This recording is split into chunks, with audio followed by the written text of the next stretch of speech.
Start करते हैं। देखिए हमारे पास आप लोग बेसिक्स पढ़ के भी आ चुके होंगे। हमारे पास बिजनेस की जो ऑर्गेनाइजेशंस हैं वो तीन तरह की ऑर्गेनाइजेशंस हैं जो हम बिजनेस में लेकर चल रहे होते हैं। एक है सोल प्रोप्राइटरशिप, दूसरी है पार्टनरशिप और तीसरी है कंपनी। देखिए सोल प्रोप्राइटरशिप अगर आप पीआरसी वगैरह पढ़ के आए हैं वहाँ पे आप देख के आ चुके होंगे कि सोल प्रोप्राइटरशिप क्या होती है, जिसमें एक ही बंदा काम कर रहा है। इसकी अकाउंटिंग जो है वो काफ़ी ज़्यादा ईजी होती है। हम बड़े ईजी वे में इसके अकाउंट्स जो हैं वो बना रहे होते हैं।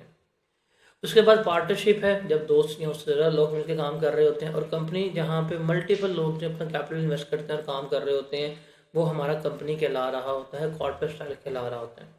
हम यहाँ पे जितनी भी अकाउंटिंग पढ़ रहे हैं, जो कुछ सीख रहे हैं वो कंपनी के पर्सपेक्टिव से सीख रहे हैं। वो हमने कॉर्पोरेट लेवल का देखना है कि कंपनी की अकाउंटिंग कैसे होती है, किस तरह चलेगी, क्या होगा क्या नहीं होगा, वो सारा कुछ जो है वो हमने यहाँ पे देखना है। अब क्योंकि हमारे पास तीन तरह के बिजनेसेस हैं, हमारे पास सोल प्रोप्राइटरशिप है, हमारे पास पार्टनरशिप है, हमारे पास कंपनी है, तो इनके कुछ एडवांटेजेस भी हैं, इनके कुछ डिसएडवांटेजेस भी हैं जो हमें देखने पड़ते हैं। फॉर एग्जांपल अगर एक सोल प्रोप्राइटरशिप है, मतलब एक बंदा जो है असलम, अगर असलम आके अपना जनरल स्टोर खोलता है तो असलम जनरल स्टोर को अगर वो ओपन करेगा तो उससे कुछ बेनिफिट्स मिलेंगे।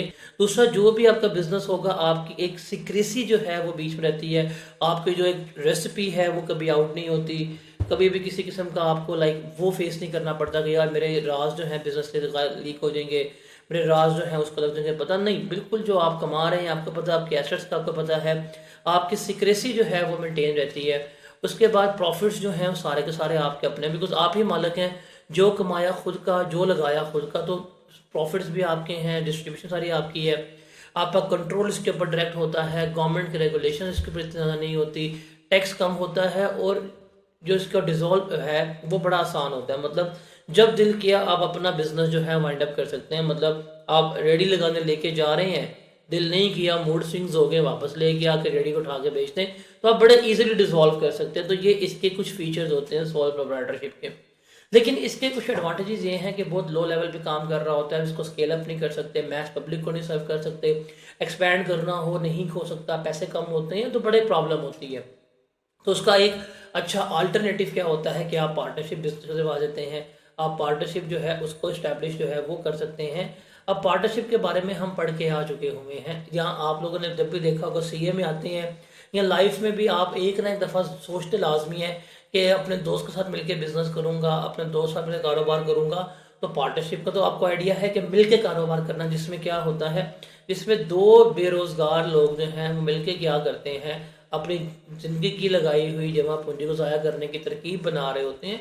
तो ये हमारी क्या कहलाती है, पार्टनरशिप जो है वो कहला रही होती है। अब पार्टनरशिप मिलके काम करना है, मिलके काम करने के बेनिफिट भी कुछ होंगे। क्या कि पार्टनरशिप बिजनेस भी जो है वो इजी टू फॉर्म है, आसानी से बन जाता है। आपके पास फंड्स जो हैं वो ज़्यादा हो सकते हैं। अगर ये एक बंदा आता, फॉर एग्जांपल ये एक बंदा 1 लाख रुपया लेके आता, लेकिन दूसरा बंदा भी लाख रुपया लेके आया, अब इन दोनों के पास 2 लाख रुपया होगा, 200 रुपया होगा। इससे क्या कर सकते हैं, कारोबार कर सकते हैं। माइट भी इसकी एक्सपर्टी कुछ और, इसकी एक्सपर्टी कुछ और हो, इसकी एक्सपर्टी सेल्स करना हो, इसकी एक्सपर्टी मैन्युफैक्चरिंग करना हो। जब दोनों की नॉलेज कंबाइन होती है, दोनों की स्किल्स कंबाइन होती है, तो बहुत ही एक अच्छा इम्तियाज़ बनता है चीज़ों को लेकर चलने का। बिजनेस जो है वो ग्रो हो रहा होता है। डिसीजन मेकिंग जो है फ्लेक्सिबल हो जाती है। आप हर एक का ओपिनियन लेते हैं, डिस्कस करते हैं, कंसल्टेशन करते हैं, फिर क्या कर रहे होते हैं, फैसला कर रहे होते हैं। और रेगुलेटरी कंट्रोल जो है थोड़ा कम होता है इसके ऊपर भी गवर्नमेंट भी इसके ऊपर हाथ जो है वो हल्का रख रही होती है। तो ये कुछ पार्टनरशिप के बेनिफिट हैं। पार्टनरशिप के नुकसान क्या होते हैं, यदि पार्टनर मर गया पार्टनरशिप खत्म हो जाएगी, जल्दी टूट जाती है, ट्रस्ट इश्यूज डेवलप हो जाते हैं, आपको कंसल्ट करना पड़ता है, आप अपने डिसीजन के ऊपर इंडिपेंडेंट नहीं रहते। तो ये कुछ पार्टनरशिप बिजनेस के डिसएडवांटेजेस जो हैं वो भी हमें क्या करने पड़ते हैं, फेस करने पड़ते हैं। उसके बाद तीसरा जो हमारे पास आता है मेन, जो जिसके बारे में हम पढ़ेंगे, वो है कॉर्पोरेट स्ट्रक्चर। कंपनी है उसके बारे में हम देखेंगे क्या होती है क्या नहीं होती, बिकॉज इसकी ही हमने पूरे F1 में क्या करनी है, अकाउंटिंग देखनी है।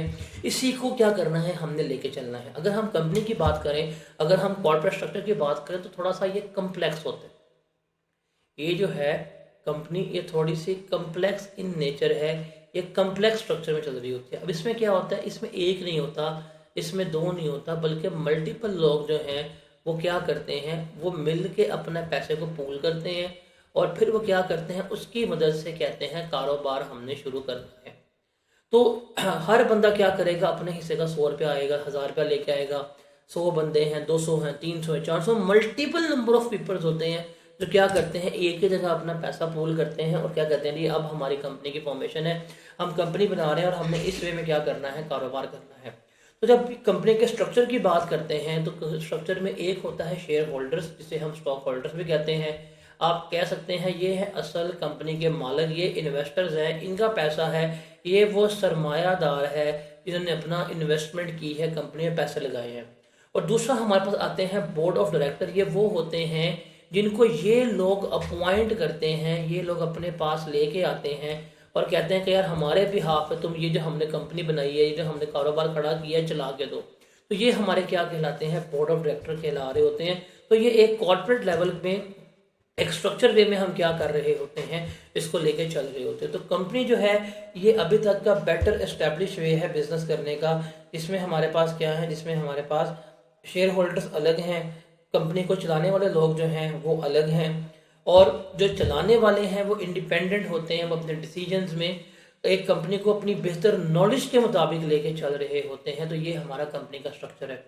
हमारी FR 1 में सारी अकाउंटिंग जो है वो इस कंपनी के इर्द गिर्द चलेगी। हम इस कंपनी के ही अकाउंटिंग कर रहे होंगे, क्या है, किस तरह से है, कैसे इसके अकाउंट्स बनते हैं, वो सारा कुछ हम देख रहे होंगे।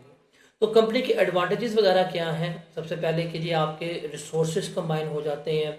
जहाँ एक बंदा था, 2 बंदे थे, 3 बंदे थे, वहाँ पे 3000 बंदे पैसे लगा के बैठ गए हैं।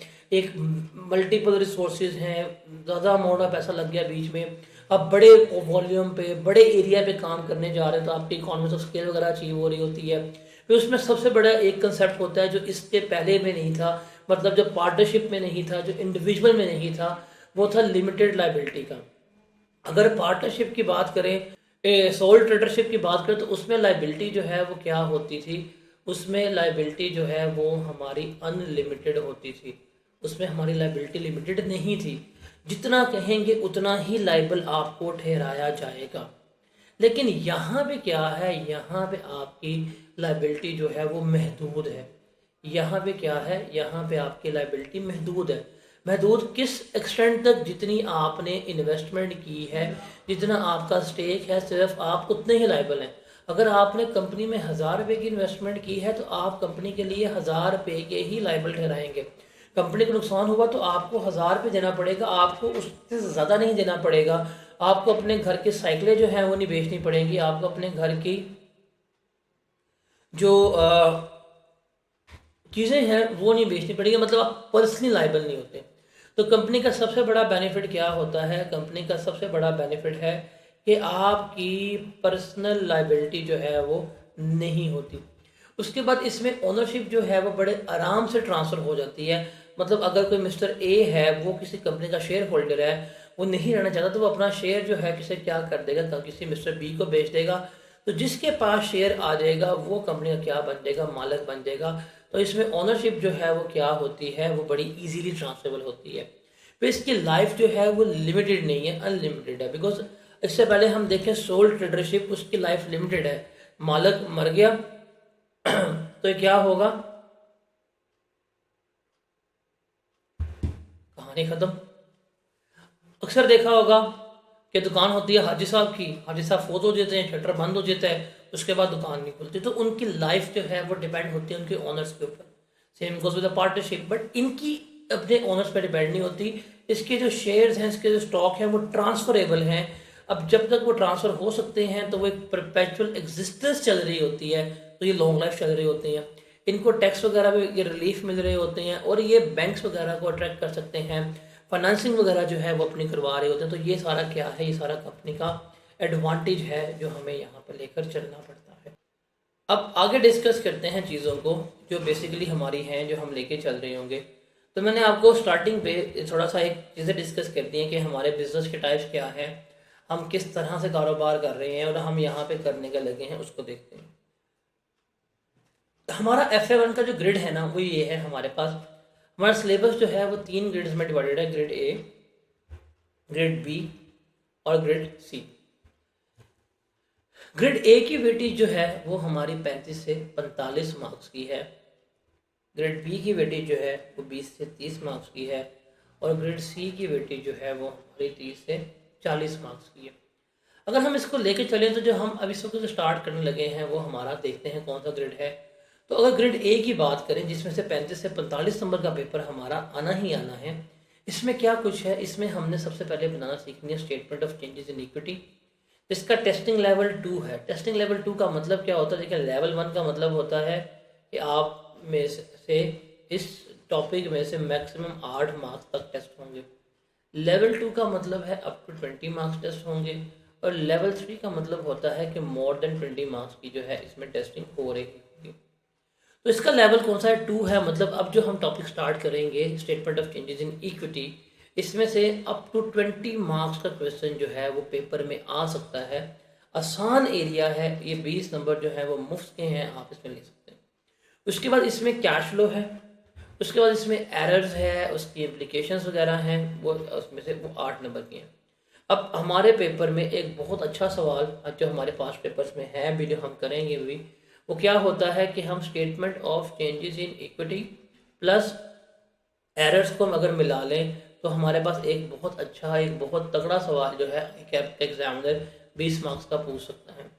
उसके अलावा जो एनपीओस वगैरह हैं वो हमारे इस ग्रिड का पार्ट जो है वो बन रहा होता है। तो ये चीज़ जो है ये हमारा यहाँ पर ट्रीट हो रहा होता है।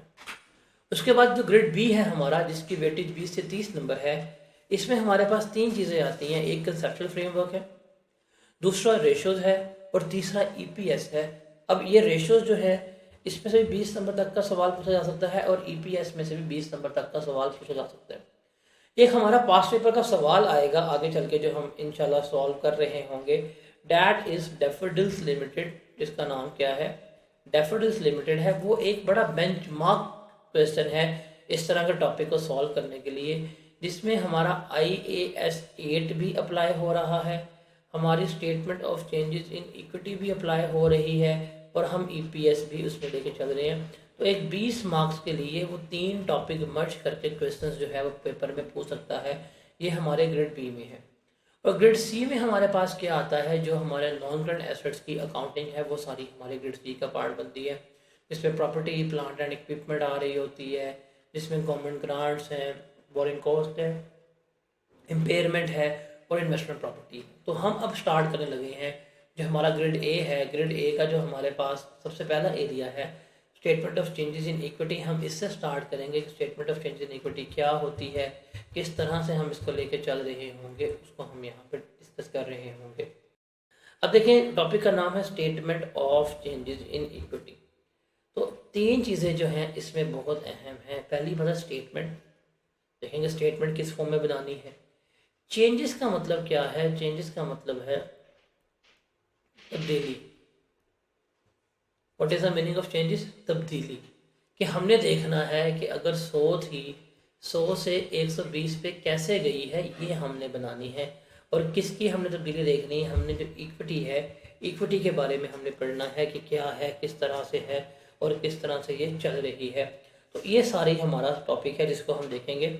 अब इसको स्टार्ट करें, चूँकि हम FR 1 पढ़ रहे हैं तो अकाउंटिंग पढ़ रहे हैं, अकाउंटिंग एंड फिनांस में पता भी है हमें कि हमारे पास जो है सबसे इम्पोर्टेंट वो क्या होती हैं, फाइनेंशियल स्टेटमेंट्स होती हैं जो हमने बनानी होती हैं। सबसे इम्पोर्टेंट है हमारे पास वो क्या है, फाइनेंशियल स्टेटमेंट्स। हमने फाइनेंशियल स्टेटमेंट्स बना के देनी है। बिकॉज एक कंपनी है, कंपनी तो बैठी हुई है किसी दूर जगह पे, कंपनी एग्जिस्ट कर रही है पाकिस्तान में। इसके जो शेयर होल्डर्स हैं, जो इसके मालिक हैं, कोई बैठा हुआ है अमेरिका में, कोई बैठा हुआ है लंदन में, कोई बैठा हुआ है पाकिस्तान में, पाकिस्तान के मुख्तलिफ शहरों में लोग बैठे हुए हैं। तो ये इसके मल्टीपल शेयर होल्डर्स हैं, मल्टीपल मालिक हैं। Now they really want to communicate with the company कि यार हमें कंपनी बताए कि जो हमने इन्वेस्टमेंट की हुई है उसमें क्या तब्दीली आ रही है, या हमने कंपनी पैसा लगाया हुआ है क्या तब्दीली आ रही है, कंपनी का प्रॉफिट क्या है, कंपनी का लॉस क्या है, कंपनी के एसेट्स कितने हैं, कंपनी की लाइबिलिटीज़ कितनी है। They really want to know about this because investors हैं, इनका पैसा लगा हुआ है। तो इसके लिए क्या करेंगे, ये बार बार आएंगे कंपनी के पास, जाएंगे कंपनी को फ़ोन करेंगे, कंपनी भाई बताएं कितने की इन्वेस्टमेंट आपने की हुई है। The answer is no. ऐसा तो नहीं होगा ना, ऐसे किया जाता है कि जी आपको कोई मसला है, फ़ोन पे किया, good morning company, good morning dear का मैसेज भेजा और जी ये देखें बताएं कितना प्रॉफिट है, कितना लॉस है, कितना एक्सपेंस है, ऐसा नहीं होता। कंपनी आपको एक्सप्लेन भी नहीं कर सकती, तो कंपनी ने एक्सप्लेन करना भी है, मजबूरी भी है, मालिकों को बताना भी है, तो क्या करती है कंपनी अपनी रिपोर्ट्स जो है वो शाया कर देती है। कंपनी अपनी रिपोर्ट्स जो है वो पब्लिश कर देती है, जिनको हम क्या कह रहे होते हैं, जो हमारी फाइनेंशियल स्टेटमेंट्स कह रही होती हैं। ये जो फाइनेंशियल स्टेटमेंट्स हैं ये कंपनी के बिहाफ पे क्या करती हैं, ये कंपनी के बिहाफ पे सारी इंफॉर्मेशंस जो है वो प्रोवाइड कर रही होती हैं शेयर होल्डर को, जो जो रिक्वायर है। अब जब भी फाइनेंशियल स्टेटमेंट का नाम आएगा तो उसमें क्या कुछ आएगा, उसमें स्टेटमेंट ऑफ फाइनेंशियल पोजीशन आएगी, उसमें स्टेटमेंट ऑफ कॉम्प्रिहेंसिव इनकम आएगा, उसमें statement of changes in equity आएगी, उसमें स्टेटमेंट ऑफ कैश फ्लो आएगा और एंड पे notes to the financial statement आएगा। इन सब को अगर हम कंबाइन पढ़ लें, इन सबको अगर हम इकट्ठा करके पढ़ें तो इकट्ठा ये क्या कहलाती हैं, इकट्ठी ये हमारी फाइनेंशियल स्टेटमेंट्स कहला रही होती हैं। अब देखें, अगर कंपनी चाहती है, अगर आप कंपनी से उसके एसेट्स के बारे में पूछना चाहते हैं, उसकी लाइबिलिटीज़ के बारे में पूछना चाहते हैं, तो क्या है स्टेटमेंट ऑफ फाइनेंशियल पोजीशन, जिसमें क्या देती है कि जी भाई ये हमारा ईयर एंड है 31 दिसंबर, इस ईयर एंड के ऊपर हमारे बिजनेस की ये हालात है, ये एसेट्स हैं, ये लाइबिलिटीज़ है, ये कैपिटल है, ये पेएबल है, ये रिजर्व्स हैं, ये फंड्स हैं, वो सारे यहाँ पे। अगर आप कंपनी के प्रॉफिट्स के बारे में जानना चाहते हैं कि भाई कितना प्रॉफिट हुआ, कितने एक्सपेंसेस हैं, सेल्स कितनी हुई है, उसके लिए वो क्या करती है स्टेटमेंट ऑफ कॉम्प्रिहेंसिव इनकम बना कर दे देती है कि यार ये क्या है, ये हमारी स्टेटमेंट ऑफ कॉम्प्रिहेंसिव इनकम है कि इतना आपने सेल्स की हैं, इतना आपको रेवेन्यू आया है, ये आपके एक्सपेंसेस हैं, ये आपका ग्रॉस प्रॉफिट है, ये आपकी कॉस्ट सेल्स है, ये आपका जीपी है, ये आपका नेट प्रॉफिट है, ये इंटरेस्ट एक्सपेंस है। तो सारा कुछ अगर आपने उसके ऑपरेशंस के मुतालिक जानना है कि चल कैसे रही है, तो उसके लिए हमारे लिए क्या है, फिर स्टेटमेंट ऑफ कॉम्प्रिहेंसिव इनकम होती है। अगर आप कंपनी के कैश के बारे में जानना चाहते हैं कि भाई रोकड़ा कहाँ पे है, पैसा कहाँ पे है, because cash is very important. हमें लगता है प्रॉफिट इंपॉर्टेंट है, प्रॉफिट तो इंपॉर्टेंट है, बट चलाने के लिए जो है वो हमारा कैश बड़ा इंपॉर्टेंट है, कैश बड़ा अहम है।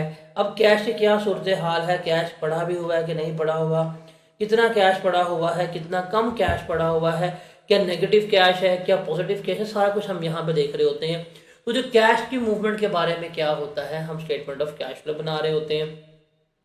फिर जो इक्विटी है, इक्विटी में जो मूवमेंट है कि जी ओनर्स के पैसे साल के शुरू में इतने से साल के एंड पे इतने हो गए हैं, कैसे मूवमेंट हुई है, कैसे इंक्रीज हुआ, कैसे डिक्रीज हुआ, उसके लिए फिर हम क्या बनाते हैं statement of changes in equity. और इनके ऊपर जब ये बनाने में कोई भी हमने वर्किंग की है, कोई भी कैलकुलेशन की है, उस चीज़ की एक्सप्लेनेशन जो हमने गिवन करनी होती है, उसके साथ हम क्या करते हैं फिर notes to the financial statement given कर रहे होते हैं। ये notes to the financial statement है, ये भी हमारे सिलेबस का पार्ट है, जिसमें हमने IAS 16 का जाके डिस्क्लोजर नोट देखना है, हमने अपने स्टैंडर्ड्स के नोट्स जो हैं वो देखने हैं। तो ये और ये तीन चीज़ें जो हैं ये हमारे सिलेबस का पार्ट है। हमने इन तीनों को क्या करना है, हमने इन तीन चीज़ों को कैलकुलेट करना सीखना है। तो हर स्टेटमेंट हर एक चीज़ के बारे में बता रही होती है। अगर आप कैश के हालात जानना चाहते हैं तो आप कहाँ जाएंगे, आप जाएंगे स्टेटमेंट ऑफ कैश फ्लो में। आप इनकम के हालात जानना चाहते हैं, आप कहाँ जाएंगे कॉम्प्रिहेंसिव इनकम में। आप बिजनेस की पोजीशन के बारे में जानना चाह रहे हैं कि भाई कितने एसेट्स हैं, कितनी लाइबिलिटीज़ हैं, क्या है क्या नहीं है, कमा भी रहे हो कि नहीं कमा रहे, तो कहाँ जाओगे आप अपने स्टेटमेंट ऑफ फाइनेंशियल पोजीशन में जा रहे होगे। तो ये हर एक चीज़ के लिए हम क्या करते हैं फाइनेंशियल स्टेटमेंट गिवन करके बैठे होते हैं। तो चूंकि तीन फाइनेंशियल स्टेटमेंट जो है वो हमारे सिलेबस का पार्ट हैं, तो अब हमने क्या करना है, इन तीनों को कैलकुलेट करना सीखना है। और हम स्टार्ट करेंगे अपनी statement of changes in equity से। ये मैंने आपको भी बता दिया कि जो फाइनेंशियल पोजीशन है इसमें हम एसेट, लायबिलिटी, इक्विटी के बारे में बताते हैं। जो कॉम्प्रिहेंसिव इनकम है इसमें परफॉर्मेंस के बारे में बताते हैं कि हमने कितना परफॉर्म किया, हमें लॉस हुआ है कि नहीं हुआ, हमें प्रॉफिट हुआ है कि नहीं हुआ, उसके बारे में। फिर कैपिटल और रिजर्व की मूवमेंट के लिए हम अपनी statement of changes in equity बनाते हैं। कैश की मूवमेंट के लिए हम अपना कैश फ्लो बना रहे होते हैं। तो ये हमारी सारी क्या कहलाती हैं, फाइनेंशियल स्टेटमेंट्स कहला रही होती हैं। चलिए जी आगे ना, चूँकि अब मैंने आपको statement of changes in equity समझानी है, तो मैं एक बेसिक कंसेप्ट जो है जो हम लेके चलेंगे, डैट इज़ अकाउंटिंग इक्वेशन का। उस अकाउंटिंग इक्वेशन की वजह से, उस अकाउंटिंग इक्वेशन की मदद से हम क्या करेंगे, हम ये सारी चीज़ें जो हैं वो यहाँ पे सीखेंगे। हम वो सारी चीज़ें यहाँ पे लर्न करेंगे क्या है और कैसे है। अब बेसिक अकाउंटिंग इक्वेशन होती है assets are always equal to liabilities. अगर आपके बिजनेस में एसेट 1000 रुपये के हैं तो आपके लायबिलिटीज भी कितने की होनी चाहिए, 1000 रुपये की होनी चाहिए। ये एक हमारी बुनियादी अकाउंटिंग इक्वेशन है जिसे हम क्या कर रहे होते हैं, जिसे हम यहाँ पर लेके चल रहे होते हैं। अगर आप इसको थोड़ा सा और बेहतर तरीके से लिखना चाहें तो ये होता है assets are always equal to equity plus liabilities. क्या? Equity plus liabilities. अब यहाँ पे देखा जाए इक्विटी किसे कहते हैं? इक्विटी कहते हैं जो हमारे पास ओनर के एंड से होती है, जो हमारे पास ओनर के एंड से होती है उसे हम इक्विटी कह रहे होते हैं। और लायबिलिटी क्या होती है? जो हमारी थर्ड पार्टी के टूवर्ड्स ऑब्लिगेशन होता है वो हमारी लायबिलिटी जो है वो कहला रही होती है। तो अगर आप इसको थोड़ा सा एलिब्रेट करें तो वो हमारी इस तरह से चल रही होती है। जैसे फॉर एग्जांपल आप एग्जांपल लें जी, mister N invested ₹1000 in his business. अगर वो अपने बिजनेस में ₹1000 इन्वेस्ट कर रहा है तो क्या होगा? अब बिजनेस में इन्वेस्ट किया, बिजनेस में कैश आया, कैश और एसेट, तो एसेट्स जो है वो कितने के होंगे? 1000 के। अब ये किसने इन्वेस्ट किया? ओनर ने। ये क्या कहलाएगी? इक्विटी कहलाएगी। और लायबिलिटी क्या होगी? 0। Remember assets are always equal to equity plus liabilities बन रहे होते हैं। अब इसको थोड़ा सा हम मज़ीद देखें तो अभी हमने देखा है कि जी assets are equal to equity plus liability. अगर मैं इसको इक्विटी के लिए रीअरेंज कर दूं, ये हो जाएगा जी assets minus liability are always equal to the total equity. क्या कहलाएगी? टोटल इक्विटी कहला रही होगी। मतलब टोटल एसेट्स में से अगर मैं ये लेस करवा दूं तो मेरे पास क्या कहलाएगी? ये मेरे पास इक्विटी आ जाएगी। इसी चीज़ को जो यहाँ पे लिखी हुई है इसे हम क्या कहते हैं? इसको हम नेट एसेट्स भी कह रहे होते हैं। ये हमारी नेट एसेट्स भी कहला रही होती है। मतलब नेट एसेट्स जो हमारे बिजनेस में होते हैं, net assets are equal to the equity which is asset minus liabilities. तो ये चीज़ जो है ना, ये मैंने सिर्फ आपको समझानी थी कि हम इक्विटी की बात कर रहे हैं तो हमने इसमें बात करना है कि हमारे जो ओपनिंग नेट एसेट्स थे और हमारे जो क्लोजिंग नेट एसेट्स हैं, इसमें जो इंक्रीज या डिक्रीज आया है वो हमने सारा कुछ यहाँ पर क्या करना है, हमने कंपेयर करना सीखना है क्या है और किस तरह से है वो हम लेके चलेंगे। हमारा बनना तो अकाउंट कंपनी का है, बट मैं आपको एक ना बड़ा बेसिक सा अकाउंट बताता हूँ, उसको समझते हैं, फिर उसकी मदद से हम कंपनी के अकाउंट की तरफ जो है वो मूव करेंगे। तो हम कैपिटल अकाउंट बनाते हैं इंडिविजुअल लेवल के ऊपर हमें कैपिटल अकाउंट बनाते हैं। देखिए हम लेते हैं ओपनिंग कैपिटल, इसमें हम ऐड करते हैं न्यू कैपिटल, इसमें हम ऐड करते हैं प्रॉफिट, लेस करते हैं ड्राइंग्स, तो मेरे पास क्या आ जाता है? तो मेरे पास क्लोजिंग कैपिटल आ रहा होता है। जस्ट टेक एन एग्जांपल, हम थोड़ा सा न्यूमेरिकली लेके चलते हैं इसको। इस पेन से आपका ओपनिंग कैपिटल था 10,000 रुपये का, मतलब आपने ऑलरेडी बिजनेस में 10,000 का इन्वेस्ट किया हुआ था। अब आप इस साल मज़ीद 2,000 रुपये की न्यू इन्वेस्टमेंट किया आपने बिजनेस में, 6,000 रुपये का आपको प्रॉफिट हुआ और 3,000 रुपया आप निकाल के बिजनेस में से ले गए। अब क्लोजिंग वैल्यू कितनी आएगी आपकी? क्लोजिंग वैल्यू आपकी 15,000 आ रही होगी। एक बेसिक हम अकाउंट में देख रहे होते हैं।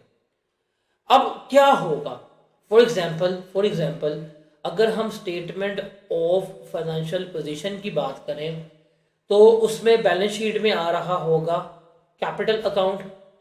कैपिटल अकाउंट में लिखा होगा ये 2023, फॉर एग्जाम्पल 2023 का एंड है, 2023 का क्लोजिंग बैलेंस जो है वो कितना है, 15,000 है, और 2022 जो है उसका क्लोजिंग बैलेंस कितना था, 20,000 था। सिंपल हमें ये गिवन किया होगा, हम ये बस चलेगा पता कि यार हमारा कैपिटल जो है वो तो बढ़ गया है। 2022 में जो ओपनिंग कैपिटल था वो गिवन है हमें, तो 2023 में क्लोजिंग है वो उसने हमें गिवन होगा। तो ये सिर्फ हमें क्या बता रहा है, ये हमें कैपिटल की इंफॉर्मेशन बता रहा है। लेकिन हम क्या पढ़ना है, हमने क्या सीखना है, हमने देखना है कि ये जो इक्विटी है, इस इक्विटी में ये जो चेंजेस आए हैं वो चेंजेस कैसे आए हैं। देखिए ना, इस 10,000 से अगर 15 पे गया है तो किस तरह से गया है वो चीज़ हमने देखनी है। हमने क्या करनी है, हमने वो चीज़ देखनी है। उसके लिए अगर मैं देखूं तो ये परफेक्टली मुझे एक स्टेटमेंट जो है वो गिवन है, एक स्टेटमेंट मुझे बता रही है कि यार साल के शुरू में मेरे पास ये रकम थी, इतने जो है वो मैं नया लेके आया, इतना जो है प्रॉफिट दिया, इतना मैं खुद ले गया, एंड के ऊपर मेरे पास ये मौजूद है, एंड के ऊपर मेरे पास ये पड़ा हुआ है। अब मैं अगर इस स्टेटमेंट को देखता हूँ, ये जो सामने नजर आ रही है, तो ये मुझे क्लियरली बता रही है कि 10,000 से 15,000 के ऊपर मैं किस तरह से गया। तो ये जो प्रॉपर इस तरह का चेंज है, ये हमने सिर्फ क्या करना है, कंपनी के लेवल पे बनाना सीखना है। इसमें मुझे लग रहा है पता कि यार साल के शुरू में 10,000 पड़ा हुआ था, 2,000 रुपया मैं खुद लेके आया हूँ, नया जेब से निकाल के दिया, पूरा महीना पूरा साल कारोबार किया, 6,000 की बचत हुई, वो भी बिजनेस में प्रॉफिट आ गया, 3,000 रुपया मैं निकाल के ले गया, तो जो नेट बचा मेरे पास 15 बचा। तो ये जो स्टेटमेंट के फॉर्म में लिखी हुई है, हमने यही बताना सीखनी है। इसको ही हम क्या कह रहे होते हैं, इसको हम statement of changes in equity जो है वो कह रहे होते हैं। Is that clear? अब मैं यहाँ पे ना 2 वर्ड्स लिखने लगा हूँ। इन 2 वर्ड्स का कंसेप्ट ध्यान से समझ लीजिएगा। समझ आ गया? कहानी आसान। 2 वर्ड्स हैं, एक है ट्रांजैक्शन विद ऑनर्स और दूसरी है नॉन ऑनर ट्रांजैक्शन। ये जो मैंने ये 2 वर्ड लिखे हैं ना, इन 2 वर्ड्स का ज़रा आपने कंसेप्ट लॉजिक समझनी है। इन 2 वर्ड्स की लॉजिक जो है वो समझनी है आपने, क्या है और क्या नहीं है। देखिए, ध्यान से देखिएगा, ये 10,000 से इंक्रीज हो के 15,000 के ऊपर चला गया। कैपिटल अकाउंट जो है वो 10,000 से इंक्रीज हो के 15,000 पे चला गया है। हमने देखना है कि इस इंक्रीज में ओनर का कितना हाथ है, मालिक का कितना हाथ है। तो सर देखें, ये जो 2,000 रुपया है ये भी मालिक लेके आया, और ये 3,000 जो है ये भी मालिक लेके गया। तो रिमेंबर, मालिक के, ओनर के अमल दखल की वजह से जो इंक्रीज या डिक्रीज होगा वो मेरी क्या कहलाएगी, ट्रांजैक्शन विद ओनर्स कहला रही होगी। वो क्या हो सकता है, वो नया कैपिटल लेके आ सकता है या वो कैपिटल लेके जा सकता है। तो ये हमारी क्या कहलाती है, ये हमारी ट्रांजैक्शन विद ओनर कहला रही होती है। ये ओनर का अमल दखल था, मालिक का अमल दखल था। मालिक अगर 2,000 रुपया लेके आया, मालिक पैसे लेके आया, मालिक की वजह से इंक्रीज हुआ, तो ये ट्रांजैक्शन विद ओनर है कि ओनर के साथ बिजनेस का लेन देन हुआ, ओनर के साथ बिजनेस का काम हुआ है, तो उसकी वजह से ये हमारी क्या कहला रही है, ओनर बेस्ड ट्रांजैक्शन जो है वो कहला रही होती है। और दूसरा है नॉन ओनर बेस्ड ट्रांजैक्शन। वो क्या है कि इसमें मालिक का कोई अमल दखल नहीं है, मालिक तो इन्वॉल्व ही नहीं है, वो बिजनेस की वजह से इंटरनली या किसी और फैक्टर की वजह से इंक्रीज या डिक्रीज आया, तो वो मेरी नॉन ओनर बेस्ड ट्रांजैक्शन है। वो कौन सी है, ये जो प्रॉफिट है, ये प्रॉफिट हमारा इसमें कंसिडर हो रहा होता है। अब प्रॉफिट दिया तो बिजनेस नहीं है, इसमें मालिक इन्वॉल्व नहीं है, ये बिजनेस ने ही कमा के, बिजनेस ने ही आपको दे दिया, तो ये हमारी नॉन ओनर बेस्ड ट्रांजैक्शन कहला रही होती है। तो वो ट्रांजैक्शन विद ओनर्स है और ये हमारे पास क्या है, नॉन ओनर ट्रांजैक्शन है। तो इसका डिफरेंस समझ आया आपको कि ओनर बेस्ड ट्रांजैक्शन क्या होती है और नॉन ओनर बेस्ड ट्रांजैक्शन। तो अगर आपके सामने इस वक्त स्क्रीन के ऊपर नजर आ रहा है ना, ये सारा एक इंडिविजुअल लेवल के ऊपर एक उसकी प्रॉफिट एंड लॉस, एक उसकी statement of changes in equity है। इस स्टेटमेंट की फॉर्म में है, ये हमने स्टेटमेंट की फॉर्म में यहाँ पर लिखी है। अगर मैं इसको अकाउंट की फॉर्म में, मैं इसको लेजर की फॉर्म में लिखना चाहूँ तो मैं इसको लेजर की फॉर्म में भी लिख सकता हूँ। कैसे, देखें, ओपनिंग बैलेंस कितना था, 10,000, तो यहाँ पे मेरे पास आ गया ओपनिंग बैलेंस 10,000। क्लोजिंग बैलेंस कितना हुआ, यहाँ पे 15,000, हमने यहाँ पे लिख दिया जी। क्लोजिंग बैलेंस मेरे पास कितना आ गया, 15,000। अब न्यू कैपिटल और प्रॉफिट है, तो यहाँ पे हमने न्यू कैपिटल लिख दिया। वो कितना आया था, 2,000 का, तो हमने यहाँ पे लिख दिया जी 2,000 का न्यू कैपिटल। फिर हमने यहाँ पर प्रॉफिट दिया, वो कितना था, 6,000 का, वो भी हमने यहाँ पे लिख दिया। ड्राइंग्स कितनी थी, 3,000 की थी, तो ड्राइंग्स हमारी यहाँ पर आ गई कितनी, 3,000। तो जब आप इसे क्लोज करेंगे तो जवाब आएगा। तो ये जो स्टेटमेंट फॉर्म में हमने लिखा होता है, इसको, यही हमारा टी अकाउंट कहलाता है। मतलब टी अकाउंट को अगर आप स्टेटमेंट की फॉर्म में लिख दें तो वो क्या कहलाएगा, आपका कैपिटल अकाउंट जो है वो statement of changes in equity कहला रहा होगा। तो statement of changes in equity क्या होता है, अभी जितनी डिस्कशन की है उसमें जो हम statement of changes in equity बनाना सीख रहे हैं, statement of changes in equity क्या होता है, basically it is an increase और decrease in the net asset of entity. ये हमारी क्या कहलाती है, statement of changes in equity कहलानी होती है। वो क्या होते हैं, एसेट्स माइनस लायबिलिटी। और ये जो चेंज होगा, ये इंक्रीज डिक्रीज का, इसको हमने सेपरेट किया हुआ है ट्रांजैक्शन विद ओनर्स में और नॉन ओनर बेस्ड ट्रांजैक्शंस में। ये क्लियर है, आगे चलते हैं। मैंने आपको सारे ना एक बेसिक कंसेप्ट्स जो हैं वो बता दिए हैं कि यार ये इस तरह से है और ये इस तरह से लेके चल रहे हैं। हमने बात करनी है कंपनी की, ये सारी डिस्कशन जो हमने की है ना, ये वाली, ये तो एक बहुत इंडिविजुअल, एक बहुत बेसिक लेवल के अकाउंट की थी। हमने बात करनी है कंपनी की, कंपनी के अकाउंट क्या होता है, कैसे है, उसको देखना है।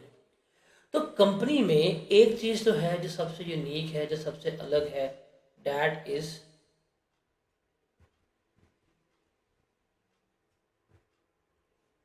Share holders. वो क्या है, शेयर होल्डर्स।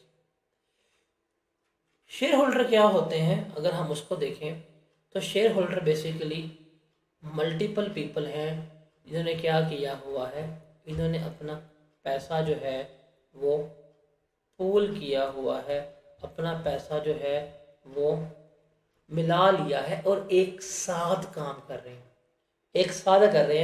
काम कर रहे हैं। अब कंपनी की जब बात होगी, जब कंपनी की डिस्कशन हो रही होगी, तो थोड़ी सी हमारे टर्म्स जो हैं वो चेंज हो जाएंगी। क्या हो जाएंगी कि जहाँ पे हम कैपिटल कहते थे, अब वहाँ पे हम क्या कह देंगे, अब वहाँ पे हम शेयर कैपिटल कह रहे होंगे। वहाँ पे क्या कहलाएगा, हमारा शेयर कैपिटल कहला रहा होगा।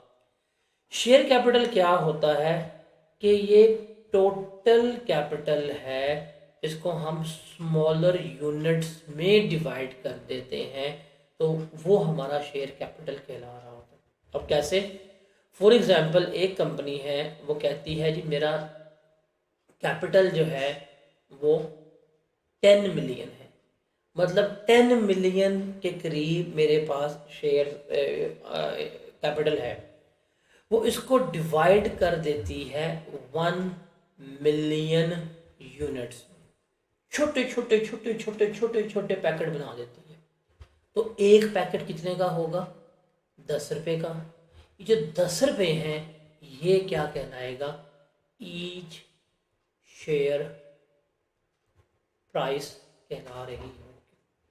क्या कहला रही होगी? कीमत कहला रही होगी। मतलब अगर कोई बंदा भी आता है, बिकॉज आपको कंपनी का शेयर होल्डर बनने के लिए, आपको कंपनी का मालिक बनने के लिए कम से कम एक शेयर जो है वो दरकार, एक शेयर दरकार है कम से कम, कम से कम। तो एक शेयर क्या होगा कि जो मिनिमम वैल्यू है वो आपका एक शेयर कहला रहा होगा। या इसको इन अदर वर्ड कह सकते हैं, एक कंपनी फैसला करती है कि नंबर ऑफ शेयर्स कितने होंगे,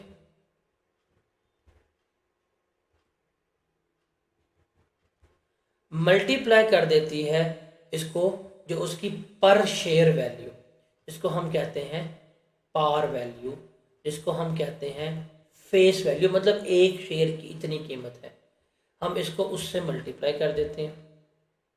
इसको हम फेस वैल्यू भी कह सकते हैं, इसको हम पार वैल्यू भी कह सकते हैं। तो मेरे पास जो वैल्यू आता है ये मेरा कहलाता है टोटल शेयर कैपिटल।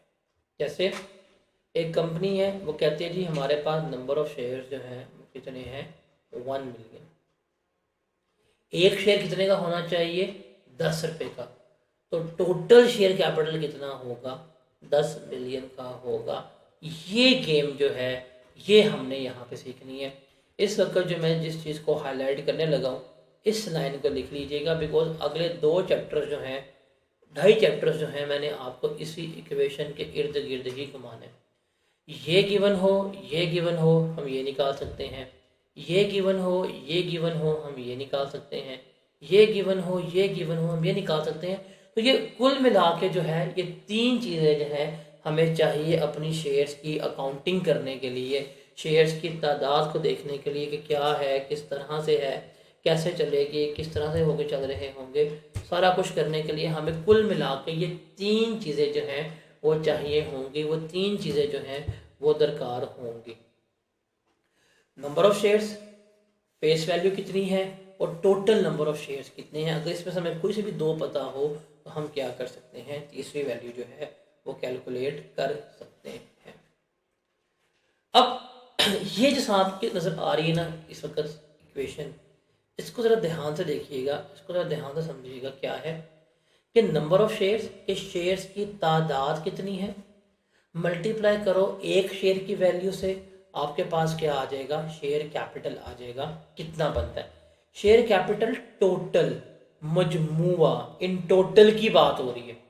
देखिए अगर आपके पास नंबर ऑफ शेयर्स 10 मिलियन है, 1 मिलियन है, और एक शेयर 10 रुपये का है, तो टोटल शेयर कैपिटल कितने का होगा, आपका 10 मिलियन का होगा। अगर आपका शेयर कैपिटल जो है वो टोटल 25 मिलियन का है और आपका शेयर 15 रुपये का है, तो टोटल नंबर ऑफ शेयर्स कितने होंगे, 1.667 मिलियन होंगे। अगर आपके पास total number of shares 2 million है और टोटल शेयर कैपिटल 40 मिलियन का है, तो इस 40 मिलियन को डिवाइड करें 2 मिलियन पे, आपको एक शेयर की कीमत मिल जाएगी, कितनी बनेगी, 20 बन रही होगी। तो ये 3 बातें, इन 3 बातों को, इस इक्वेशन को लिख लें, याद कर लें, बिकॉज इसके इर्द गिर्द ही क्या होगी, हमारी सारी कहानी जो है वो चल रही होगी। इसके इर्द गिर्द ही हम क्या करेंगे, हम सारी कैलकुलेशन कर रहे होंगे। तो ये चीज़ जो है इम्पॉर्टेंट है, ये 3 लाइनें, ये 3 बातें जो हैं ये इम्पॉर्टेंट है। इनके पर्सपेक्टिव से सारी हमारी कैलकुलेशंस जो हैं वो चलनी है, इनके पर्सपेक्टिव से हमने सारा कुछ देखना है। ये इंटर कन्वर्टेबल्स हैं, बिकॉज ये चैप्टर हो गया, अगला चैप्टर हो गया, और एक मेरा कैश फ्लो हो गया। मैंने सिर्फ इस एक कंसेप्ट के ऊपर पूरी जो चीज़ जो है वो लेके चलनी है। ये जो आपको सामने नज़र आ रहा है, इसकी बेस के ऊपर हम क्या करेंगे, इसकी बेस के ऊपर ही हम सारा कुछ जो है वो कर रहे हैं। स्टार्ट करते हैं और आगे चलते हैं। अब हम सारी डिस्कस करेंगे आगे जाके जो चीज़ है, डैट इज़ शेयर अकाउंटिंग। जो हमारे शेयर्स हैं, जो उनकी अब अकाउंटिंग ट्रीटमेंट है, वो सारा हमने अब क्या करना है, वो हम सारा अब यहाँ पे हमने डिस्कस करना है कि किस तरह से हम इसको लेके चल रहे होंगे, क्या इसमें आएगा, कैसे इसमें होगा चीज़ों को, वो हम लेके चल रहे हैं। लाइक किस तरह से डेबिट होना है चीज़ों को, किस तरह से हमें क्रेडिट करना है, वो सब कुछ हमने यहाँ पे देखना है। अब यहाँ पे जब हम शेयर अकाउंटिंग की बात करते हैं, अगर उस पर्सपेक्टिव में चलें तो रिमेंबर एक कंपनी है, उसने 10,000 शेयर्स इशू किए हैं। एक कंपनी है, उस कंपनी ने 1 लाख शेयर्स इशू किए हैं 10 रुपये ईच के हिसाब से। और हमने क्या करना है, हमने अब उसको देखना है कि उसका क्या अकाउंटिंग ट्रीटमेंट है, केवल नहीं है। अब इस तरह की चीज़ों को समझने के लिए आपने फिर वापस इस फॉर्मूला के ऊपर आना है। इस चीज़ को देखना है कि नंबर ऑफ़ शेयर्स क्या होंगे, आपकी पार वैल्यू या आपकी फेस वैल्यू क्या होगी, और फिर जो आपका शेयर कैपिटल आ रहा होगा वो क्या होगा। ये चीज़ आपने यहाँ पे देखनी है, ये चीज़ आपने यहाँ पे समझनी है। तो देखें, इसी को चलें तो कंपनी ने कितने शेयर्स इशू किए हैं, कंपनी ने 1 लाख शेयर्स किए हैं। ये 1 लाख जो चीज़ शो कर रही है, that are number of shares, कि हमारे शेयर्स की तादाद कितनी है, उसके बारे में ये क्या कर रही है, शो कर रही है, बता रही है। और एक शेयर कितने का है, 10 का है।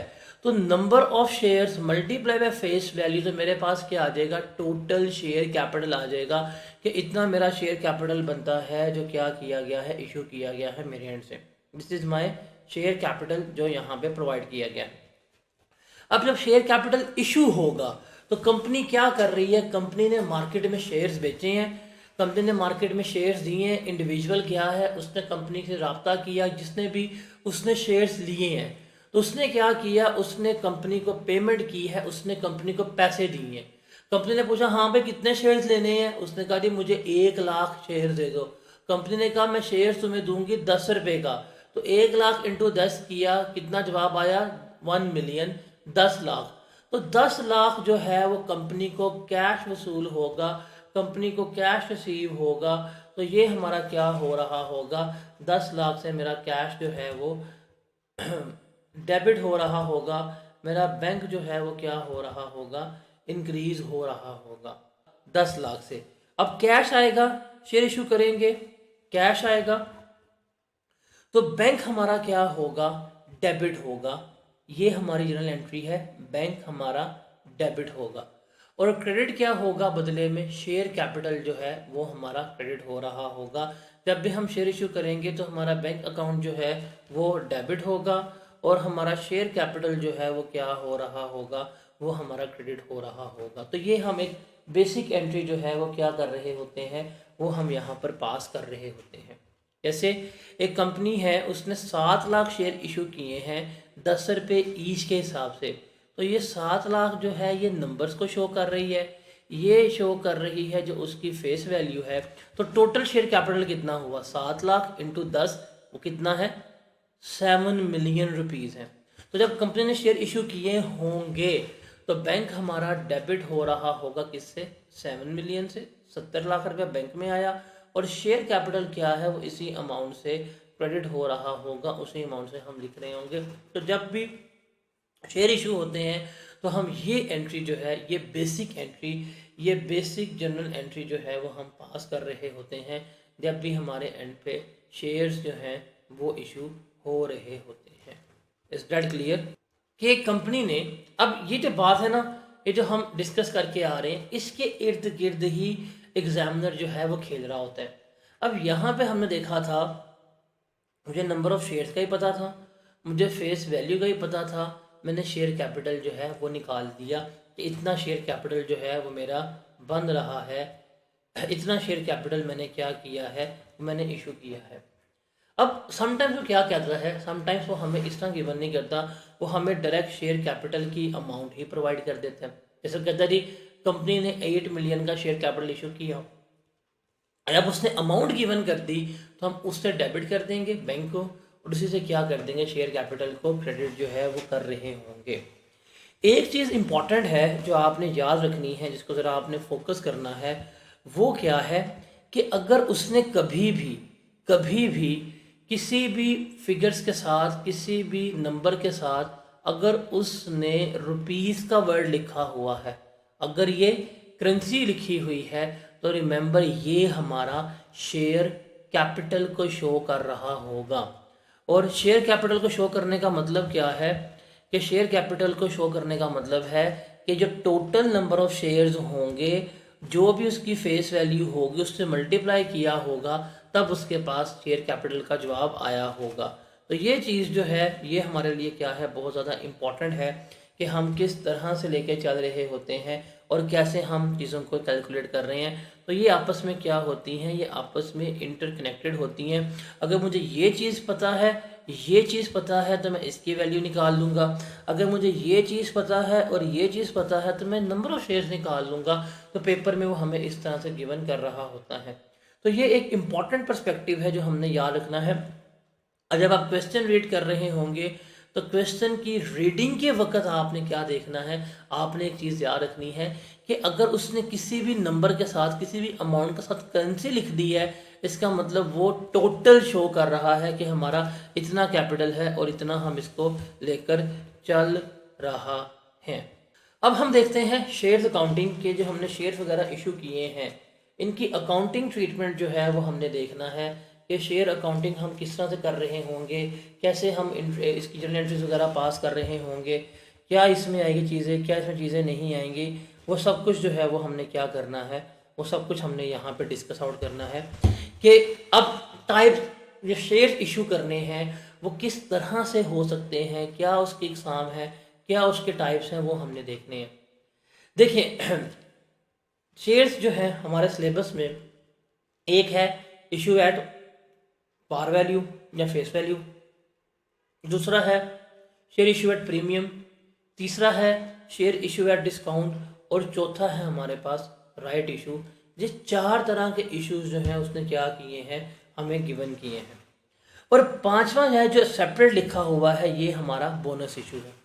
ये जो यहाँ पे लिखे हुए हैं जो आपको नज़र आ रहे हैं स्क्रीन पे ब्लैक इंक के साथ, इसमें जब भी शेयर इशू होंगे इस इशू का हमारे नेट एसेट के ऊपर क्या आएगा, इस इशू का हमारा नेट एसेट के ऊपर इम्पैक्ट जो है वो आएगा। जो भी हमारा नेट एसेट होगा, नेट एसेट के ऊपर इसका इम्पैक्ट आएगा। कैसे? बिकॉज हम नेट एसेट्स पढ़ के आ चुके हुए हैं। नेट एसेट्स क्या होते हैं? Equity which are asset minus liabilities.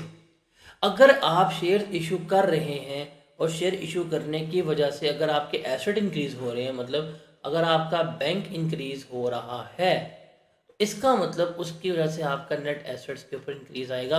तो चाहे आप फेस वैल्यू पे इशू कर रहे हैं, चाहे आप प्रीमियम पे इशू कर रहे हैं, चाहे आप डिस्काउंट पे इशू कर रहे हैं, चाहे आप राइट इशू कर रहे हैं, इन इशू की वजह से आपके पास कोई ना कोई बैंक में कुछ ना कुछ पैसा, कुछ ना कुछ दौलत, कुछ ना कुछ जो है वो रकम आपके पास लाजमी आएगी कि ये अमाउंट जो है वो क्या है, हमें मिल रही है, ये वो अमाउंट है जो हमें रिसीव हो रही है। लेकिन बोनस इशू ऐसा होगा जिसके ऊपर हमें कोई किसी किस्म का बेनिफिट, कोई किसी किस्म की रकम, कोई किसी किस्म की अमाउंट जो है वो नहीं मिल रही होगी। तो ये जो 5 टाइप्स हमने सामने लिखी हुई हैं, अब हम क्या करेंगे, इनका 1 बाय 1 अकाउंटिंग ट्रीटमेंट जो है वो देख रहे होंगे कि किस तरह से किस को हम लेके चल रहे हैं। तो पहले हम डिस्कस करेंगे जो हमारे पास नंबर 1 आएगी, डैट इज़ कौन सा था, share issue at face value. पहले है share issue at par value या फेस वैल्यू, कि हम जो शेयर की फेस वैल्यू है, जो पार वैल्यु है, हम उसके ऊपर क्या करवा रहे हैं, शेयर को इशू कर रहे हैं। फॉर एग्जांपल एक शेयर है, उसकी फेस वैल्यू जो है वो हमारे पास 10 रुपये है और आप उसको उसी कीमत के ऊपर इशू कर रहे हैं, तो उसकी हमने एंट्री रिकॉर्ड करनी। फॉर एग्जांपल अगर एक कंपनी है, एक कंपनी ने 50,000 शेयर्स जो है इशू किए और वो उसने किए हैं फेस वैल्यू के ऊपर जो 10 रुपये की है, तो इसकी एंट्री क्या पास होगी? इसमें सिंपल सी बात है, हम जो बैंक है, बैंक हम करेंगे डेबिट। बैंक हम क्या करेंगे? डेबिट करेंगे। अब कैसे, कितनी अमाउंट से? मुझे कितने शेयर से? 50,000 शेयर से। कितने का एक शेयर है? 10 का एक शेयर है। टोटल कितना हो जाएगा हमारे पास? टोटल जो है वो हमारे पास 5 लाख रुपया हो जाएगा। तो बैंक जो है हमारा, बैंक मेरा 5 लाख रुपए से क्या हो जाएगा? डेबिट हो जाएगा। और शेयर कैपिटल मेरा किससे क्रेडिट होगा, शेयर कैपिटल भी मेरा इसी अमाउंट से क्रेडिट हो रहा होगा। तो ये हमारी जो है ये हमारी जर्नल एंट्री बनती है, ये एंट्री हमने पास करनी है। ये अकाउंटिंग ट्रीटमेंट होता है जब भी हम फेस वैल्यू के ऊपर चीज़ों को लेकर चल रहे होते हैं, ठीक है। उसके बाद है सेकंड हमारा share issue at premium. Share issue at premium, ये शेयर्स की यहाँ पे ना एंट्रीज को ध्यान से एक ही दफ़ा समझ लीजिएगा। आगे जाके जब हम ईपीएस डिस्कस कर रहे होंगे उस ईपीएस में ये एंट्रीज हम डिस्कस नहीं करेंगे, वहाँ पे हम ये डिस्कस नहीं करेंगे, वहाँ पे फिर हम डायरेक्टली फॉर्मेट में चलेंगे, टेबल कर रहे होंगे। तो ये यहाँ पे जो हम कंसेप्ट बिल्डिंग कर रहे हैं, इस कंसेप्ट को आपने यहाँ पे ध्यान से समझ लेना है ताकि आपको कोई किसी किस्म का इशू वगैरह जो है वो आगे जाके ना पेश आए। तो है share issue at premium. Premium का मतलब जो है, प्रीमियम का मतलब होता है किसी भी चीज़ को महंगा करके बेचना, उसको उसकी जो आस्क प्राइस है उससे ज़्यादा बेचना। अब इसका मतलब क्या है, इसका मतलब है आपका शेयर की फेस वैल्यू जो है, जो पार वैल्यू है वो 10 रुपये की है, लेकिन आपकी कंपनी इतना अच्छा परफॉर्म कर रही है कि आप उसे कितने का इशू कर रहे हैं, आप उसको इशू कर रहे हैं मार्केट में 18 रुपीज़ का। आप मार्केट में कितने का इशू दे रहे हैं, 18 रुपीज़ का। आप कितना ज़्यादा बेच रहे हैं, आप कितना ज़्यादा बेच रहे हैं, कितना इंक्रीमेंटल बेच रहे हैं जी, हम 8 रुपये का से ज़्यादा बेच रहे हैं, महंगा बेच रहे हैं। तो ये जो 8 रुपये का है ये हमारा क्या कहलाएगा, ये हमारा शेयर प्रीमियम कहला रहा होगा। मतलब फेस वैल्यू से जो उसकी पार वैल्यू है उससे जितना ज़्यादा बेचा जाएगा, उससे जितना ज़्यादा आएगा हमारे पास, वो हमारा क्या कहलाएगा, वो हमारा शेयर प्रीमियम कहला रहा होगा। जैसे फॉर एग्ज़ाम्पल एक कंपनी ए है, कंपनी ए के पास कंपनी ए ने 1 लाख शेयर इशू किए हैं एट 15 रुपीज़ के ऊपर। कंपनी ने 1 लाख शेयर इशू किए हैं 15 रुपये के ऊपर, वेयर एज हालांकि उनकी जो फेस वैल्यू है, जो उसकी पार वैल्यू है वो कितनी है, 10 रुपये है। अब हमने इसकी एंट्री पास करनी है। ज़रा ध्यान से देखिएगा, एक दफ़ा सुन लीजिएगा इसकी एंट्री हमने कैसे पास करनी है। देखिए आपने कितने शेयर इशू किए हैं, 1 लाख शेयर इशू किए हैं, तो हमारा बैंक जो है वो तो हो जाएगा डेबिट। किस अमाउंट से, 1 लाख शेयर्स मल्टीप्लाई बाय 15, तो क्या जवाब आएगा 1.5 बिलियन। 1.5 मिलियन से मेरा बैंक जो है वो क्या हो गया, वो डेबिट हो गया, वो इंक्रीज़ हो गया। अब आएगा हमारे पास शेयर कैपिटल। रिमेंबर जो भी हमारे पास शेयर कैपिटल है वो हमारा हमेशा फेस वैल्यू से, जो मेरे पास पार वैल्यू होगी उसी से क्रेडिट होगा। तो ये क्या जवाब आएगा, इसका 1 मिलियन जवाब आएगा। अब डेबिट 15 मिलियन से हो रहा है, 1.5 मिलियन से हो रहा है, क्रेडिट जो है हम उसको 1 मिलियन से कर रहे हैं, तो डिफरेंशियल अमाउंट आ रही है। ये जो डिफरेंशियल अमाउंट है, इस डिफरेंशियल अमाउंट को हम किस में चार्ज करेंगे, इस डिफरेंशियल अमाउंट को हम शेयर प्रीमियम में चार्ज कर देंगे। ये 5 लाख रुपया जो है वो मेरा क्या है, शेयर प्रीमियम कंसीडर हो रहा है। तो ये एंट्री जो है वो हम पास करते हैं जब भी हम शेयर इशू एट प्रीमियम कर रहे होते हैं। अब यहाँ पे एक असूल जो है अपने नोटबुक के ऊपर लिख लें, इस असूल को, उस रूल को कभी भी आपने नहीं भूलना। असूल क्या है कि शेयर कैपिटल जो भी हमारा होगा, शेयर कैपिटल हमेशा क्रेडिट होगा अपनी फेस वैल्यू से या अपनी पार वैल्यू से। जो भी उसकी शेयर की फेस वैल्यू होगी, जो भी उसकी पार वैल्यू होगी, शेयर कैपिटल हमेशा उस अमाउंट से ही क्रेडिट होगा। इस चीज़ को आपने लिख लेना, इस लाइन को लिख लें, अपनी नोटबुक के ऊपर कहीं पर लिख दें। यदि शेयर कैपिटल जो है वो हमारा किससे क्रेडिट होगा, शेयर कैपिटल हमेशा हमारा फेस वैल्यू से, हमेशा हमारा पार वैल्यू से क्रेडिट होगा। और इस लाइन को, इस असूल को भूलना नहीं है। अब शेयर 10 का है, 18 का बेच रहे हो, 15 का बेच रहे हो, 20 का बेच रहे हो, 22 का बेच रहे हो, 50 का बेच रहे हो, 100 का बेच रहे हो, शेयर कैपिटल जो भी आपके शेयर की फेस वैल्यू थी हमेशा उसी से क्या होगा, क्रेडिट होगा। बाकी जो डिफरेंशियल अमाउंट होगी वो हमारी हमेशा शेयर प्रीमियम को चार्ज हो रही होगी। Is that clear? अब हम आगे चलते हैं। आगे है हमारे पास शेयर इशू एट डिस्काउंट। हम शेयर्स को इशू तो कर रहे हैं लेकिन हम शेयर्स को डिस्काउंट के ऊपर इशू कर रहे हैं, सस्ता बेच रहे हैं, सस्ता दे रहे हैं शेयर्स के ऊपर। अब शेयर्स को डिस्काउंटेड वैल्यू पे अगर हमने बेचना हो तो इसके लिए ज़रा देखिएगा इसका मतलब क्या है कि आपके शेयर्स की फेस वैल्यू जो है वो है 10 रुपये और आप इस शेयर्स को इशू कर रहे हैं अपनी फेस वैल्यू से भी कम के ऊपर। आप शेयर बेच रहे हैं 8 रुपये का, मतलब आपने जो अपनी स्टैंडर्ड प्राइस सेट की है आप उससे भी कम क्या कर रहे हैं, उससे भी हम कम के ऊपर बेच रहे हैं। तो ये हमारा क्या कहलाता है, शेयर इशू एट डिस्काउंट कहलाते हैं।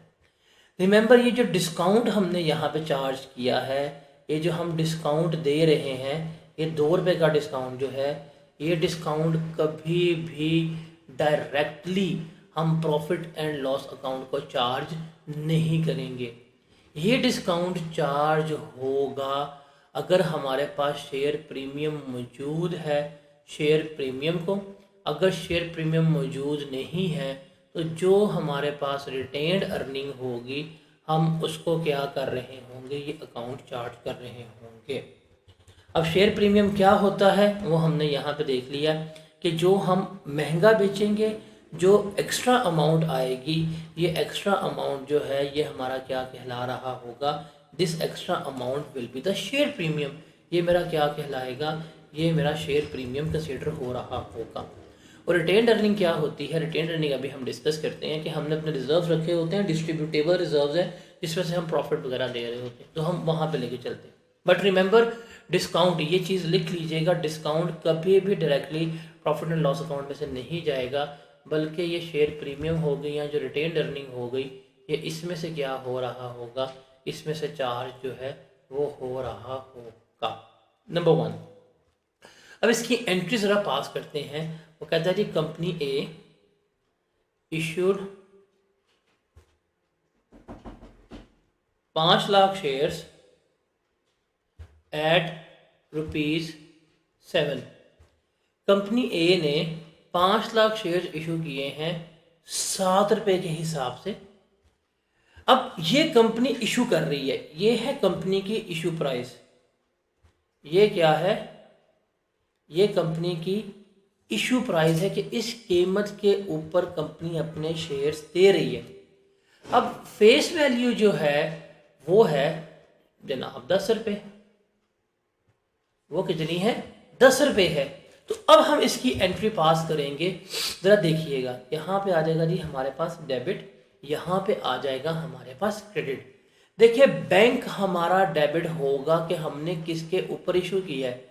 देखिए 5 लाख शेयर थे और हमने कितने का ए बेचे हैं शेयर, 7 रुपये के हिसाब से।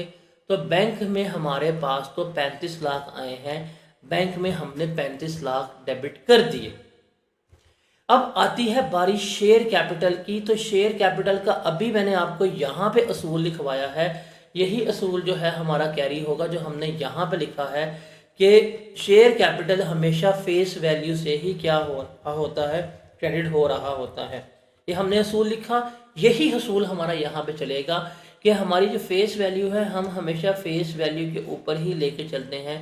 10 × 5 लाख, तो क्या जवाब आएगा, 5 मिलियन। तो शेयर कैपिटल जो है वो किसको चार्ज हो जाएगा, 5 मिलियन।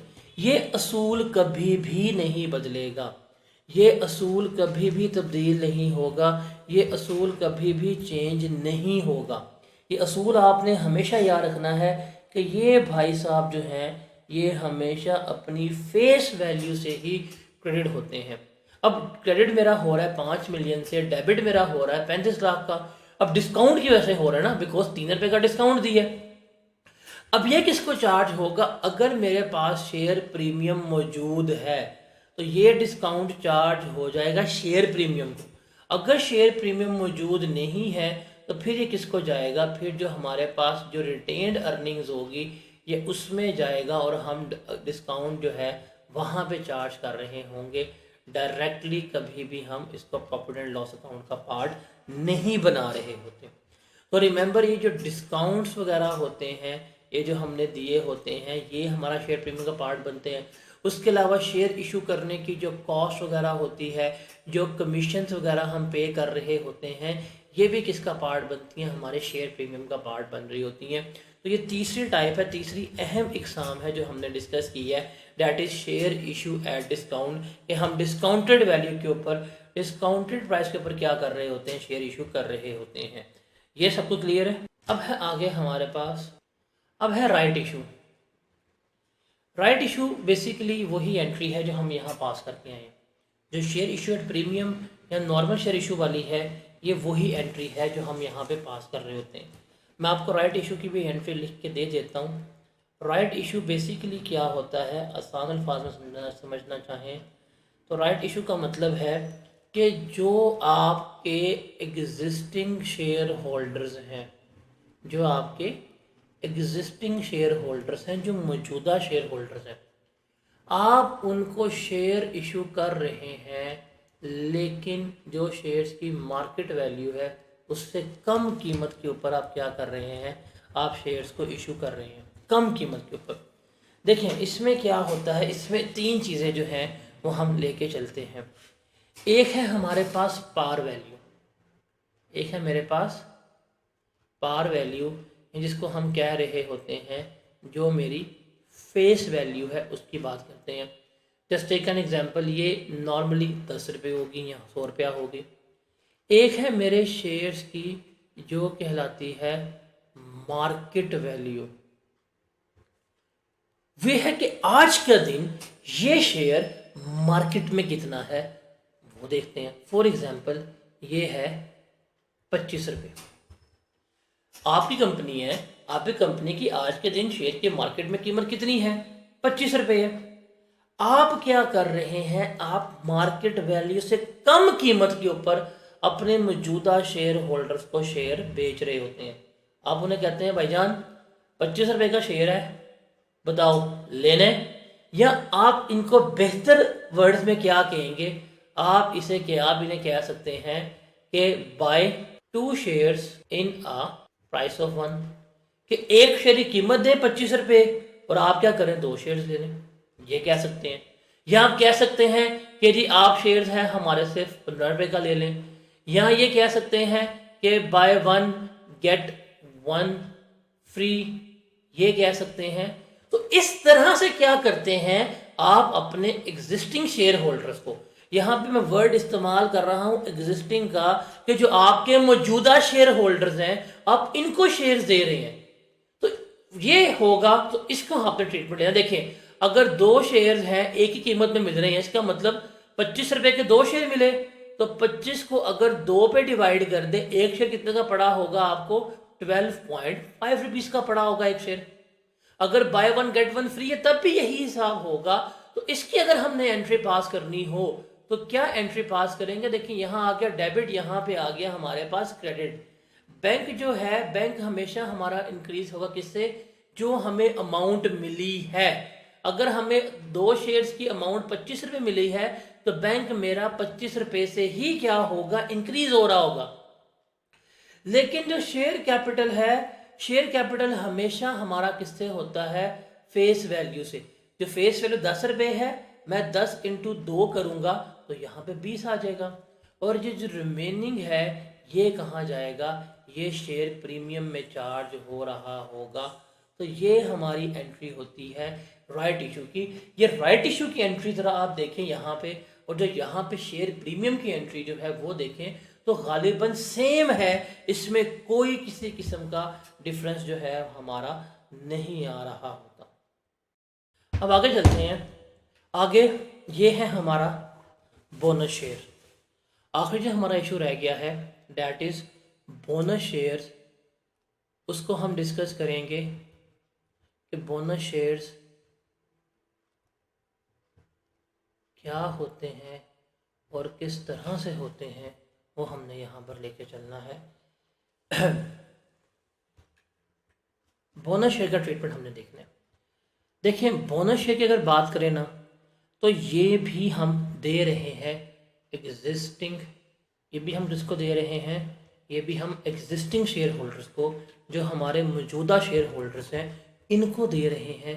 बट ये हम इनको फ्री में दे रहे हैं, ये हम इनको फ्री में शेयर दे रहे हैं, इनसे कोई कॉस्ट वगैरह जो है वो हम नहीं चार्ज करते। मतलब मुफ्त में हम क्या कर रहे हैं, मुफ्त में हम इनको चार्ज कर रहे हैं, मुफ्त में हम इनको शेयर दे रहे हैं। तो ये हमारे बोनस शेयर्स कहलाते हैं।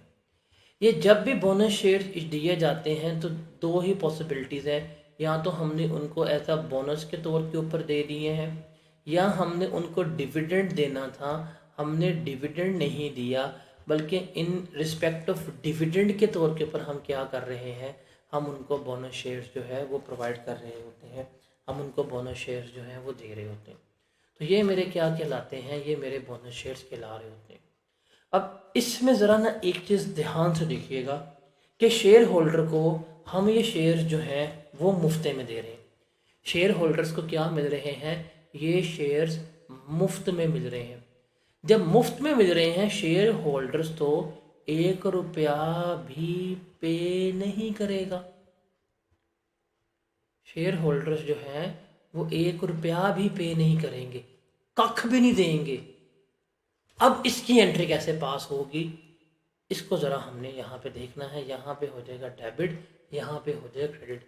इसमें बेसिकली हम क्या कर रहे हैं, इसमें बेसिकली हम अपने रिजर्व्स को, जो हमने अपने रिजर्व्स इकट्ठे किए हुए हैं, हम उनको शेयर्स में कन्वर्ट कर रहे हैं। अब देखें, इसमें कोई कैश फ्लो नहीं हो रहा, कोई रकम कुछ भी नहीं आ रही। कंपनी ने क्या किया है, कंपनी ने अपने बोनस शेयर्स जो हैं वो दे दिए हैं। अब इसकी एंट्री क्या होगी, ज़रा देखिएगा। शेयर प्रीमियम जो है वो हम हमेशा करेंगे क्रेडिट, और शेयर प्रीमियम हमेशा जो हमारी फेस वैल्यू है, जो हमारी पार वैल्यू है, जो हमारी फेस वैल्यू है, उससे क्या होगा, क्रेडिट हो रहा होगा। उससे क्या होगा, हम उसको लेकर चल रहे होंगे हमेशा हमेशा। डेबिट किसे करेंगे, यहाँ पे कैश तो हमारे पास आया नहीं है, अमाउंट तो हमारे पास आई नहीं है, रकम तो हमारे पास कोई आई ही नहीं है, तो हम किसको डेबिट करेंगे। रिमेंबर, इसमें डेबिट किया जाएगा जो हमारे पास रिजर्व्स हैं। हाँ, ये प्रीमियम को लिख दिया, यहाँ पे आना चाहिए था शेयर कैपिटल। ओहो ओहो ओहो ओहो, माय बैड, माफ़ करना, बहक जाता हूँ। तो शेयर कैपिटल जो है वो मेरा क्या हो जाएगा, यहाँ पर क्रेडिट हो जाएगा। और डेबिट किससे करेंगे, अगर हमारे पास शेयर प्रीमियम अवेलेबल है तो शेयर प्रीमियम डेबिट होगा। अगर शेयर प्रीमियम हमारे पास नहीं है तो फिर क्या होगा, जो मेरे पास रिटेन्ड अर्निंग्स होंगी, हम रिटेन्ड अर्निंग्स को क्या कर रहे होंगे, डेबिट कर रहे होंगे। हम किसे करेंगे, रिटेन्ड अर्निंग्स जो है हमारी, हम रिटेन्ड अर्निंग्स को डेबिट कर रहे होंगे। रिटेन्ड अर्निंग्स जो हैं वो हमारी यहाँ पे डेबिट हो रही होंगी। अब इसमें ना एक चीज़ याद रखिएगा, अमूमी तौर के ऊपर नॉर्मली क्या होता है, नॉर्मली अगर हमने डिविडेंड देना था और हमने डिविडेंड नहीं दिया, उसके बदले में अगर हम शेयर्स दे रहे हैं, तो वो शेयर प्रीमियम को चार्ज होते हैं? नहीं, वो चार्ज होते हैं हमारे रिटेन्ड अर्निंग। डिविडेंड देना था, डिविडेंड के बदले में शेयर दिए हैं, तो वो रिटेन्ड अर्निंग को चार्ज होते हैं। डिविडेंड के अलावा अगर हमने बोनस दिया है तो वो किसको चार्ज होगा, वो हमारा शेयर प्रीमियम जो है इसको चार्ज हो रहा होगा। तो ये एंट्री जो है वो हमने यहाँ पे लेके चलनी होती है, इसको हम इस तरह से कैरी कर रहे होते हैं। तो दिस इज़ द वे, ये जो है this is the entry of bonus share, कि बोनस जो है वो हमारे इस तरह से रिकॉर्ड हो रहे होते हैं। Is that clear? अभी बोनस को ट्रीट कैसे करना है वो मैं दिखाऊंगा कि जी 142, 243, 30% बोनस, 40% बोनस, वो सारा आपको सिखाऊंगा। अभी सिर्फ मैं आपको बुनियादी एंट्री बता रहा हूँ, ये क्लियर है ना? अच्छा, अब हम चलते हैं, अब हम बात करते हैं डिविडेंड की। डिविडेंड क्या होता है? बेसिकली ये राइट ऑफ शेयर होल्डर्स है कि इनको जो प्रॉफिट दिया जाएगा, जो इनको फ़ायदा दिया जाएगा, जो हमने कमाना है, वो कमाई जो है वो क्या है हमारा, वो हमारा डिविडेंड कहला रहा होता है। अब डिविडेंड जो है ना हमारे पास, मतलब कंपनी ने जो प्रॉफिट कमाया, इस प्रॉफिट में से जो शेयर होल्डर्स को डिस्ट्रीब्यूट किया जाएगा, इसमें से दिया जा रहा होगा, वो मेरा क्या कहलाएगा? वो मेरा डिविडेंड कंसीडर हो रहा होगा। अब डिविडेंड जो है वो हमारे पास दो टाइप्स का होता है। एक है हमारे पास फाइनल डिविडेंड और दूसरा होता है हमारे पास इंटरम डिविडेंड। फाइनल डिविडेंड क्या होता है? फाइनल डिविडेंड इज बेसिकली कि आपने, इसको ज़रा ध्यान से समझिएगा, आपका साल शुरू हुआ 1 जनवरी 2022 को, ख़त्म हुआ जाके 31 दिसंबर 2022 को। From this to this year आपने यहाँ से लेके यहाँ तक अपना प्रॉफिट कैलकुलेट किया। अब प्रॉफिट जब कैलकुलेट कर कमा लिया, अब आपने क्या करना है? इसकी रिपोर्ट्स बनानी है, इसकी फाइनेंशियल स्टेटमेंट्स बनानी है। आपका ईयर एंड तो 31 दिसंबर को हुआ, लेकिन अब इसकी फाइनेंशियल स्टेटमेंट्स जो है वो अगले साल बनेगी। 3 माह होते हैं नॉर्मली, 4 माह होते हैं, उसमें हमने बनानी होती हैं। तो अब इसकी फाइनेंशियल स्टेटमेंट बन रही हैं जाके, फॉर एग्जांपल 31 मार्च 2023, 31 मार्च 2023 को आप इसके बनाते हैं फाइनेंशियल स्टेटमेंट्स और आप प्रॉफिट वगैरह डिक्लेयर करते हैं। मतलब आप इस तारीख पे, ये जो तारीख आई है आपके पास, ये जो तारीख आई है, इस तारीख पे आप बता रहे हैं कि मेरा 2022 का इतना प्रॉफिट बना था, 2022 का इतना प्रॉफिट मेरे पास आया था। अब ये प्रॉफिट की पेमेंट कब हो रही है? अगर आप पेमेंट करेंगे डिविडेंड की, 22 का प्रॉफिट क्या 23 में पे नहीं हो रहा? जरा बताएं, 22 का प्रॉफिट क्या 23 में पे नहीं हो रहा? तो रिमेंबर, इसकी एडजस्टमेंट 2023 की statement of changes in equity में होगी। इसकी एडजस्टमेंट 2023 की statement of changes in equity में होगी। तो रिमेंबर फाइनल डिविडेंड हमेशा नेक्स्ट ईयर में एडजस्ट होगा। फाइनल डिविडेंड हमेशा नेक्स्ट ईयर में जाएगा। इंटरम डिविडेंड का मतलब क्या होता है? आपका साल शुरू हुआ यहाँ से और यहाँ पे ख़त्म हो रहा है मिड में। ये 31 दिसंबर है। इंटरम की बात कर रहे थे, 1 जनवरी को शुरू हुआ और ख़त्म हुआ जाके 31 दिसंबर को। ये मिड ऑफ द ईयर में, क्या जो हमारे पास मिड ऑफ द ईयर है, साल के दरमियान में अगर हम डिविडेंड डिक्लेयर कर रहे हैं, तो जिस साल डिक्लेयर करेंगे ये इसी साल क्या हो जाएगा? इसी साल ये पे भी हो रहा होगा। जिस साल डिक्लेयर करेंगे ये इसी साल पे होगा, तो इसलिए हम इसे क्या करेंगे?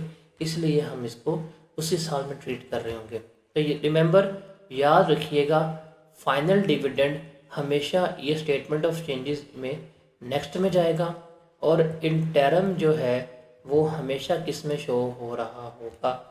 वो हमेरा करंट में शो हो रहा होगा। Current statement of changes in equity का पार्ट जो है वो बन रहा होगा। Is that clear?